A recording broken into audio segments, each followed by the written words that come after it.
Well, hello to you on this 250th 4th of July celebration. I have a song for you that I want to start with. You might be wondering, why is she coming on? Excuse me. Why is she coming on? This is not my usual day, but it's because it's my way of celebrating this day. But I want to start with a song. Please listen, and I hope you stay with me to the end. I have some good information to share with you. Here we go. Baby, baby, got something to say.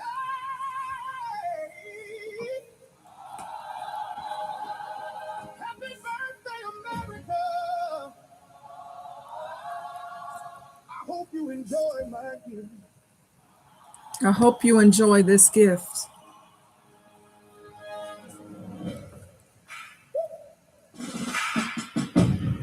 250 candles.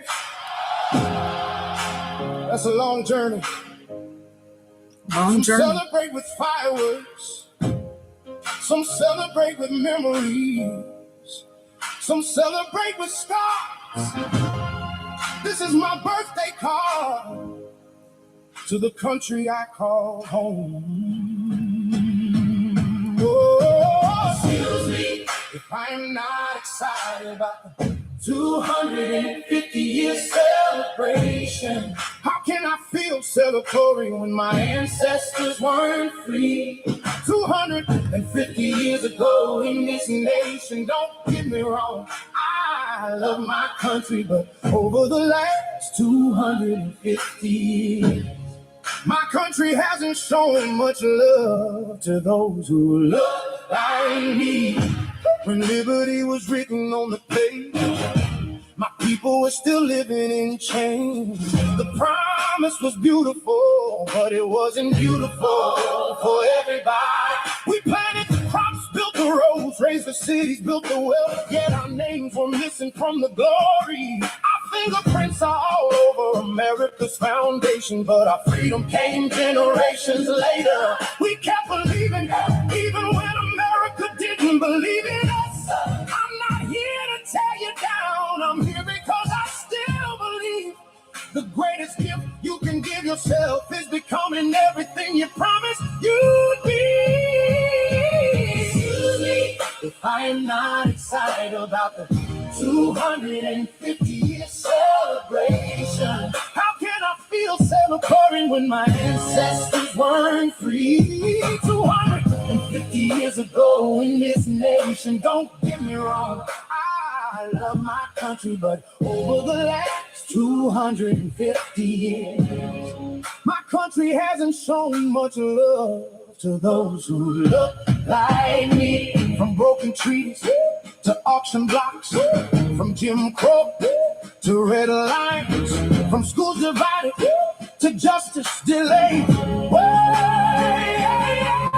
We marched, we prayed, we voted, we fought, we buried too many dreams, just hoping tomorrow would look different. We sing, we build, we serve, we believe America can become the country it says it is. All right, the country that it said it is. Now, you might think, oh, why is she doing this? She was in the army. She talks about love never fails.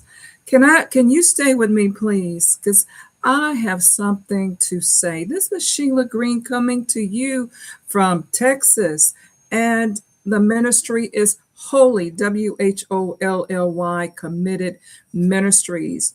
And we are a teaching, equipping, and warning ministry, and a ministry of love. Oh, yes. And I am a chaplain of a veterans group. I believe in this country. I will not stop trusting God that He's going to protect those of us who are His as well. Well, today I want to talk about being conflicted. So the question is, how do I celebrate my country's 250th birthday? Some are conflicted. For those who are conflicted and those who do not understand why people are conflicted. I'm sorry. This video is for you.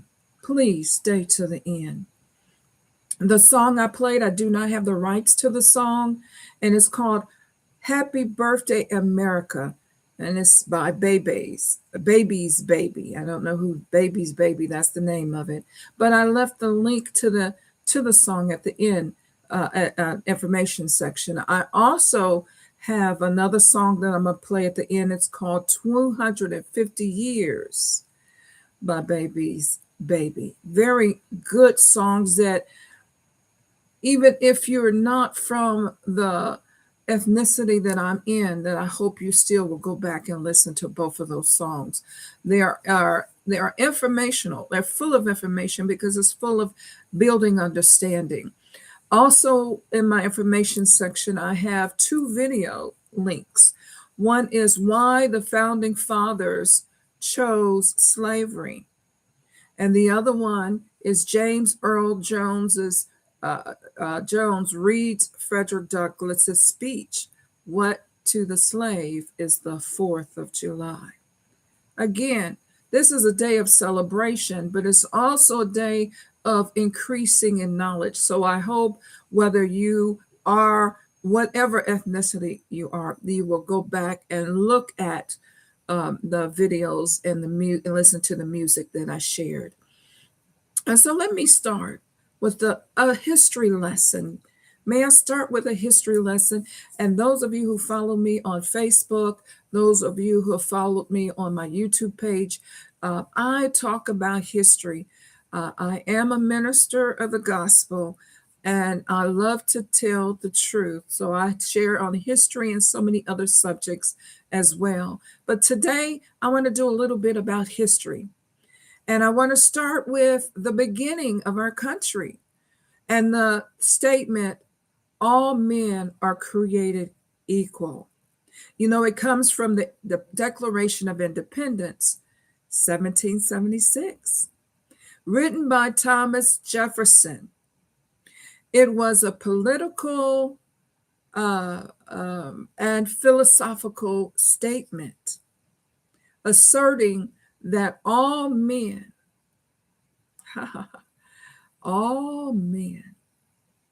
have certain unalienable rights. What does unalienable mean? It's rights and privileges that are inherent or fundamental and cannot be taken away, denied, or transferred to someone else. So, unalienable rights, life, liberty, and pursuit of happiness, and that governments derive their just powers from the consent of the government, the consent of the people, consent of those governed, who govern, consent of the governed, the consent of the people. I'm going to get that right in a minute. So Thomas Jefferson, he publicly condemned slavery, as a moral depravity and an abominable crime. Yet, did you know he enslaved over 600 people during his lifetime? I'm going to tell you a little bit about history because the subject today is, again, how I celebrate my country's 250th birthday.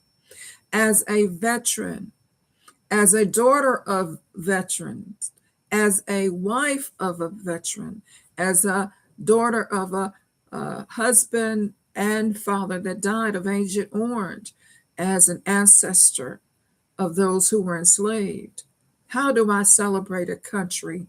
It's her 250th birthday. For some are conflicted by in celebration of this day. So we go back to Thomas Jefferson, 600 people that he enslaved during his lifetime. During his lifetime. He expressed, however, deep pessimism about how the races could successfully coexist in a free society. He was pessimistic about it. He didn't believe that it could happen. He speculated that Black people were biologically inferior to white people. And because of this belief, he argued that any population, any free population, freed, would have to be colonized outside of the United States. How many people believe that today? That Black people are inferior. See, there's conflictions there all around. He described the United States dilemma with the slavery as holding the wolf by the ear. Remember that, the wolf by the ear. And we can neither hold him nor safely let him go. Where did I get that statement from? It was from monticello.org. So if you go to their website, you will see his papers where he wrote that. So Thomas Jefferson publicly said slavery as moral depravity, and yet he owned 600 slaves. Well, let's look at the original meaning versus modern interpretation of all men are created equal. See, historians know that when Jefferson wrote the phrase, all men are created equal, he did not mean full individual equality for all people. Well, we know that, right? Because of the history that followed. So in practice, slavery, gender discrimination, and exclusion of non-white and non-property owning white men, they were denied voting. So voting, they were common, the practice of not being allowed to vote. So philosophically, maybe all men were created equal, but not all men. Please stay with me, because this is a strange day. It's a glorious day for some, and it is emotionally a tightrope for others. Thomas Jefferson, I want to talk a little bit more about him because he was the co-signer of the Declaration of Independence. Thomas Jefferson, so we're talking about in the beginning, he was the first to also envision the Indian removal policy. He was the first to envision it. It was structured, however, by James Monroe. And it was Andrew Jackson who signed signed it into law in 1830. So you see, slavery was still going on, 1830, but now the Indian Removal Act. It gave the power of the government to forcefully relocate Native American tribes. And what this led to was the tragic Trail of Tears March, where an estimated 5,000 tribes died from exposure, disease, and starvation. And yes, America and their leaders still to this day are fallible. That's why we must put our trust in God and not man. But we can't make it an excuse either. We have to settle these things and not smooth over them or erase them or pull them off walls so no one can see. We need to see, and we need to come to grips with our history. Because some are conflicted, but still love America. So don't say leave, because this is our America too. But let me go on to the Constitution of the United States of America. We the people, can I talk about we, the people of the United States, in order to form a more perfect union, establish justice, ensure domestic tranquility, provide for the common defense, promote the general welfare, and secure the blessings of liberty to ourselves and to our posterity. Do ordain and establish this Constitution for the United States of America. That was the preamble to the United States Constitution. How do I celebrate my country's 250-year birthday? Oh, yes, I celebrate. I celebrate also by sharing this video to acknowledge the internal struggle that some of us have between the opposing emotions about this day, the fireworks and the sharing, the welcome and not welcome, but happy 4th of July, the opposing that to remembering the sorrow, the tragedies of that first year and that second year and that 50th year and that 100th year. So for those who are conflicted and those who do not understand why people are conflicted, one only needs to think of your own family history and the stories told and the stories left untold. Because we go to that one statement, we all desire to secure the blessings of liberty to ourselves and our posterity. And so we have to go back to those years to reach the 250th wonderful celebration of America's existence. But we first look at the 12 U.S. presidents who owned slaves during their lifetime. And so we have George Washington. We have Thomas Jefferson, who was the signer of the Declaration of Independence. All men are created equal. James Madison, James Monroe, Andrew Jackson, Martin Van Buren, William Henry Harrison, John Tyler, James Polk, Zachary Taylor, Andrew Johnson, and Ulysses S. Grant. All these were slave owners, and 8 of those 12 owned slaves while in office. We need to know this history. We need not to hide it, erase it, but deal with it. Then I want to talk about the Statue of Liberty. Give me your tired, your poor, your huddled masses yearning to breathe free. The wretched refuse of your teeming shore. I lift my lamp beside the golden door. Open the door.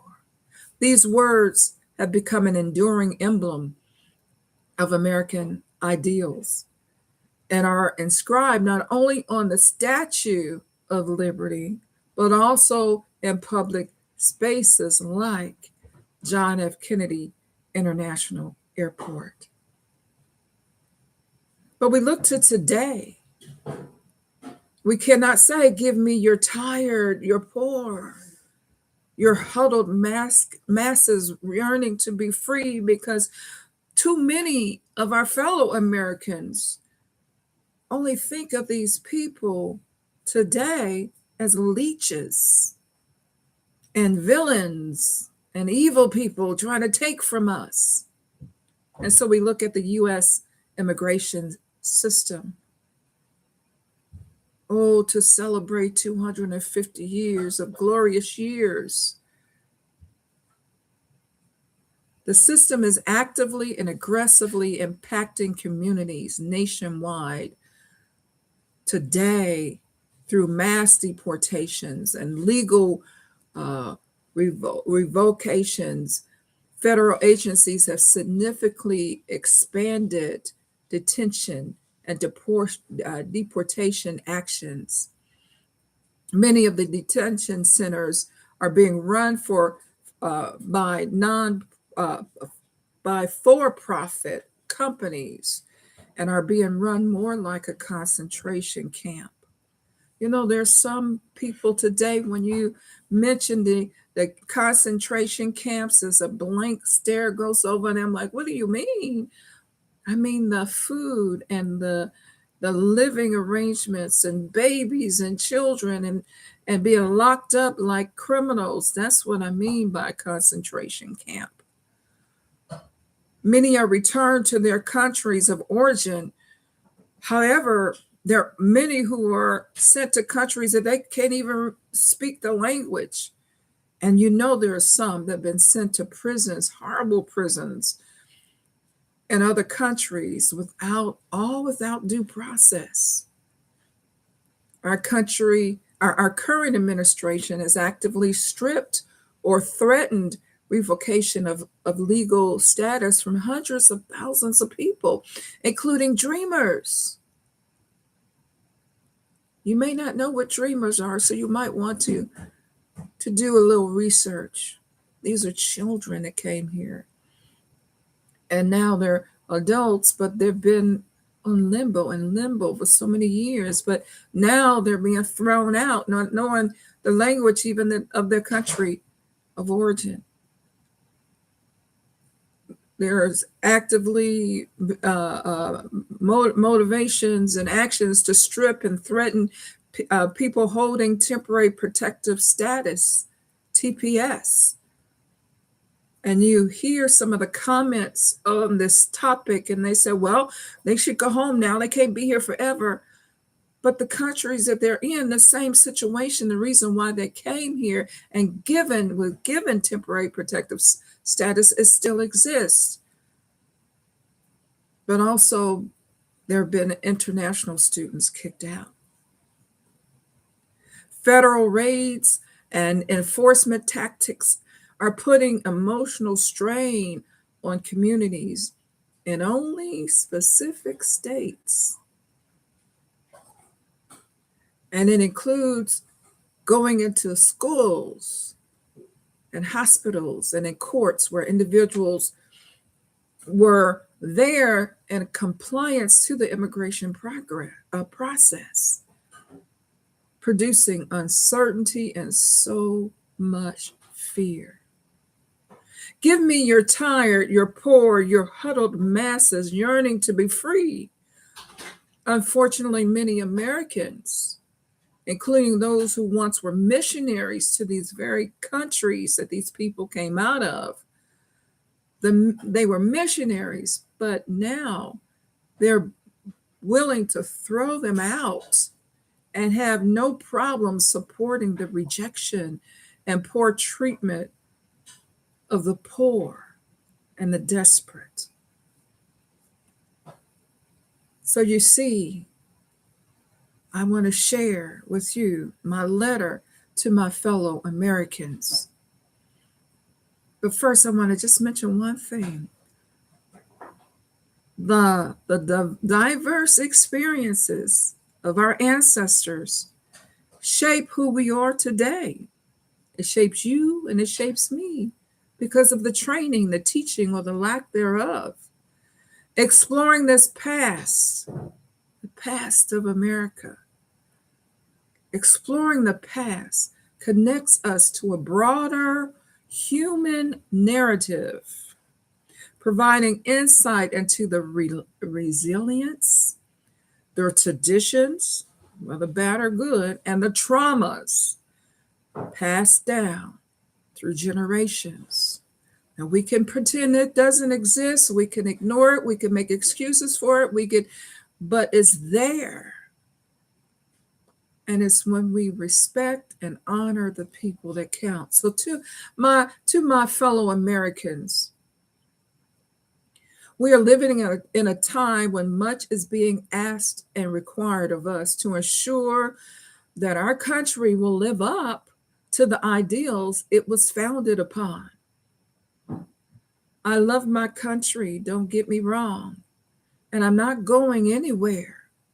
I'm American, and because I can share the truth and hope that our country will be better, do better, and treat all those on our soil better, I speak, I sing, I stand. I love my country. I share the totality of American history, the good, the bad, and ugly, in other words, because too many are unaware. How can we be better, do better, and treat others better on our own soil when we do not know the character of those who were the founders of our country, or what really they stood for, or what they believed? How can we do better? Many in power today have the same character and beliefs that the founders held 250 years ago. The lies of the great replacement has caused many to fear, many to fear, thinking that there is a deliberate plot to diminish them, to diminish their influence, to diminish their privilege. And that fear is driving the hate and and and and lack of compassion and the attitudes towards immigrants and multiculturalism. Even the increase of fear, suspicion, and hate in our country is not new, but it has existed since the others have gained and continue to gain in success. And this success has been monitored throughout the years. Too much success, and there were riots. Too much success, and there were laws created or dismantled as they're doing now. But the question is, will we be able to just get along before the forces that continue to grow in power continue to divide us? This is why so many are conflicted. Please hear me about celebrating 250 years of our government, the government of America. Not because we do not love America, but because America, many of its people and leadership did not love us. Not just from the beginning, but even today, when the lies about DEI and the deliberate misinterpretation of the word woke, which woke means simply not being ignorant of the history of racism in our country. Not just from the beginning, but even currently today, when the lies are being spun.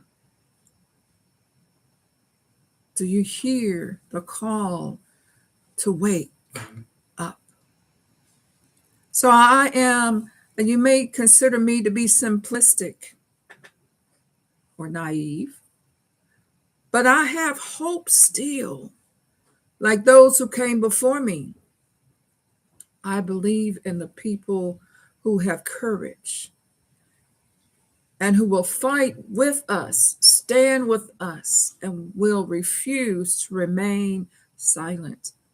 The point is accepting the humanity of people. That's what the point is. I believe America can become the country of we the people, and to act toward all people in the truth that all men are created equal. America is my country, and though I am conflicted some, I celebrate because my ancestors survived the brutality, the unjust laws created to keep them subservient. In my lineage, history was stolen, erased. And because they had no home to go to, America became their home. 250 years of beatings, babies snatched from their arms, the arms of their mothers, sold as cattle, put in prison for escaping, or worse.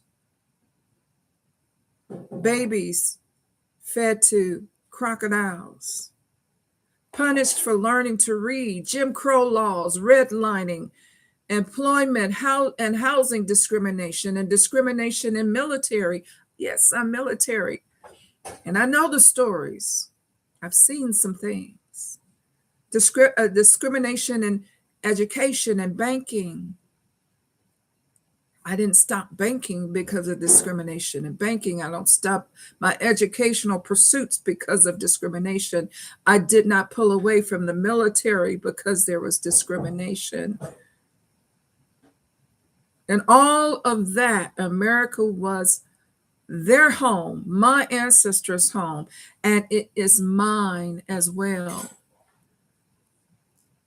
Though today we have a move by our government to take us back to the early fights of the civil rights. Those who know, know. Those who don't know, it's because they choose not to know. But I will not lose hope. I will keep believing that there will be a remnant who will be better, do better, and treat all those on our soil better.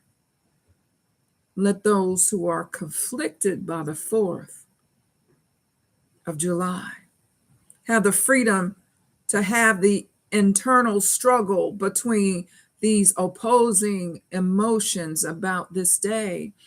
And let those who are not conflicted try to understand through increased knowledge of why others are conflicted. Let those who dig deep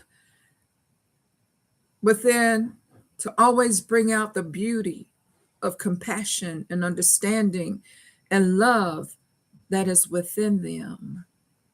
Our beauty will always translate into action to ensure a more perfect union for those on American soil. This is my prayer.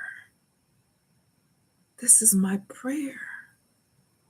This is my love letter to America, and I hope it is yours. Make liberty more than a word. That was in one of the Psalms. Make justice more than a promise.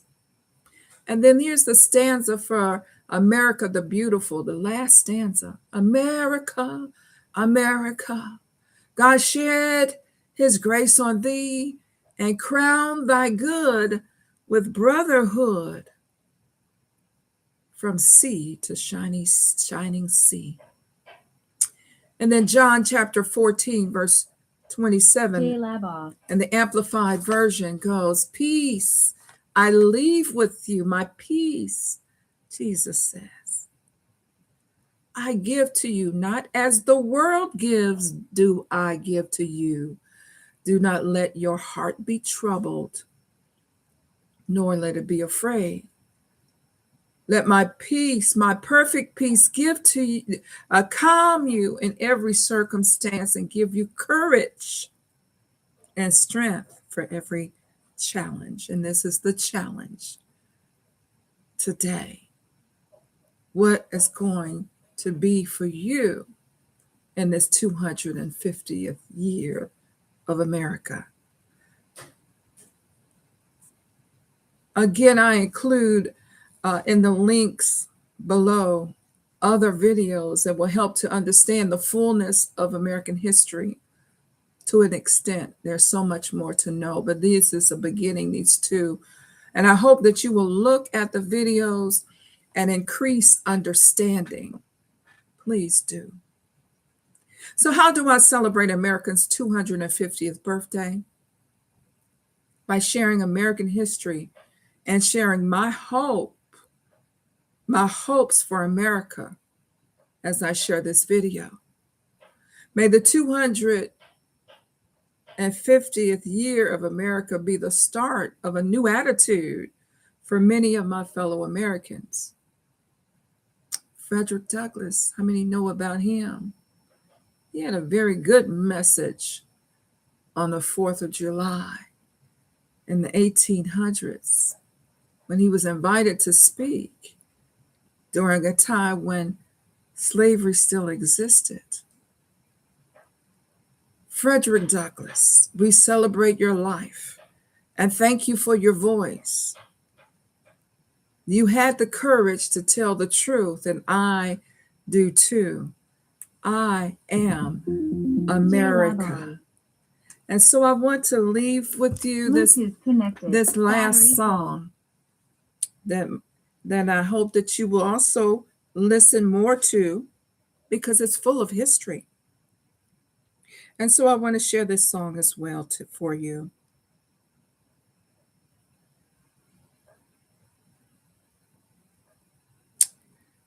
The song, I'm going to play that song for you.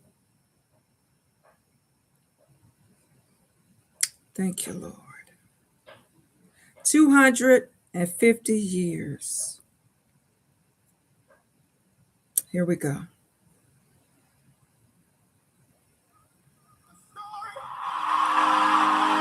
But you can't erase the fingerprints on the bricks. You can't erase the blood, sweat, inventions, ideas, leadership, faith, culture, and sacrifice. For 250 years and more, Black people helped build America. Baby got something to say. 250 years. Black people played a major role in American history. We are here, have been here, and we ain't going anywhere. America, can you see?